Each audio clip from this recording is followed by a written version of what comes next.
1938-ci ilin avqustun 12-sində dünyaya göz açmışam.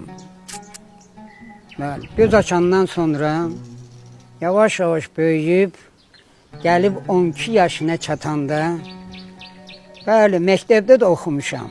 Ancaq bu dini işlərdə mən həmişə atamla qoşulub, atamın yanında, bəli, meclislərə aparardı məni.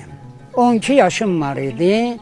12 yaşımdan mən başladım Noha deməyə.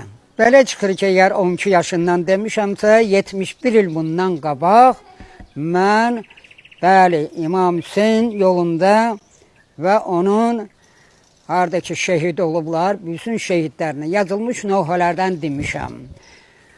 Bəli, bu bizim meclislər qədimidə çox çetin keçərdi. Vəziyyət ağır idi.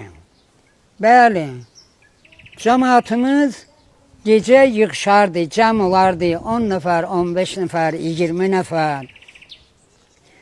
Və elə eləyərdi ki, qonşuların da daşı xəbəri olmasın deyə meclisimizi qurardı İmam Hüseyin yolunda.